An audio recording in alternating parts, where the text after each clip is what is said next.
Hello বন্ধুরা, আশা করি তোমরা সবাই ভালো আছো। আজকে রাজকচুরির একটা রেসিপি দেখাবো, চলো দেখে নিই। প্রথমে আলুটাকে আমি কেটে টুকরো করে সেদ্ধ করে নিয়েছি, আর কাবুল চানা আর সবুজ মুগ ওটাও ভিজিয়ে রেখেছিলাম, ওটাও সেদ্ধ করে নেব। আর এই কচুরি বানানোর জন্য আমি 1 কাপ পরিমাণ সুজি নিয়েছি, আর তার হাফ পরিমাণ আমি ময়দা ওর সঙ্গে মেশালাম। আর কচুরির কালারটা আনার জন্য আমি একটু হলুদের গুঁড়ো আর পরিমাণ মতো একটু নুন দিলাম, দিয়ে উষ্ণ গরম জল দিয়ে ভালো করে একটা ডো তৈরি করে নেব।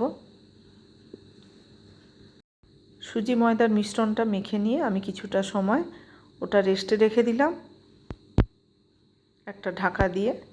আর এবার কিছুটা পরিমাণ আমি তেঁতুল নিয়েছি, সেটা অল্প জলে ভিজিয়ে একটা তেঁতুলের পাল্প বানিয়ে নেব। আর এই যে টক দই, এই টক দইয়ে আমি এখানে 4 টেবিল স্পুন নিয়েছি, এটা যে যেমন পরিমাণ নিতে পারো। কিছুটা পরিমাণ চিনি, বিট নুন আর জিরে গুঁড়ো দিয়ে ভালো করে টক দইটা মাখিয়ে নেব।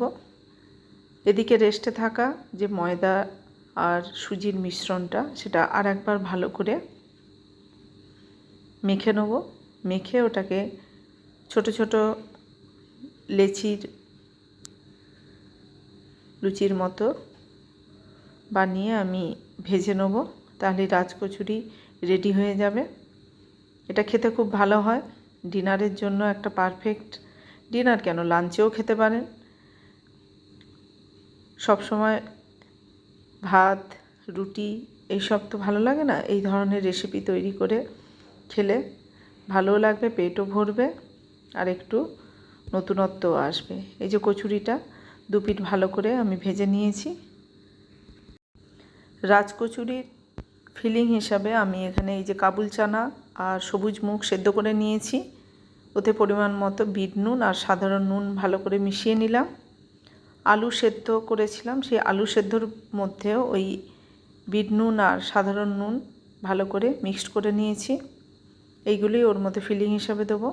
কেমন লাগলো ট্রাই করবেন আর কমেন্টে অবশ্যই জানাবেন।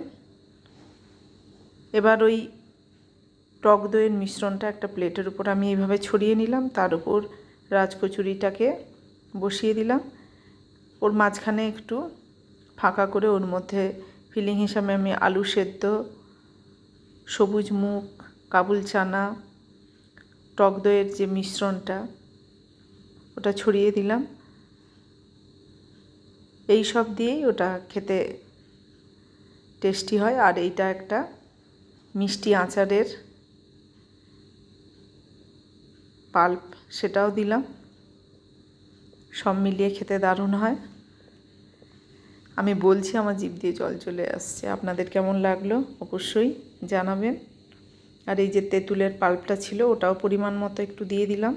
টক মিষ্টি সব মিলিয়ে এটা খেতে খুব ভালো হয়।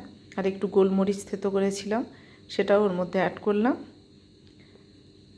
আর একটু লঙ্কার গুঁড়ো, লাল যে লঙ্কার গুঁড়ো, সেটাও পরিমাণ মতো দিলাম। আর সব শেষে জিরে গুঁড়ো ছড়িয়ে দিলাম। আর টক দইটা আবার সবুজ মুগ আর কাবুল চানার উপর আবার ছড়িয়ে দিলাম। আবার নতুন রেসিপি নিয়ে দেখা হবে। আজকের মতো চলো, টাটা।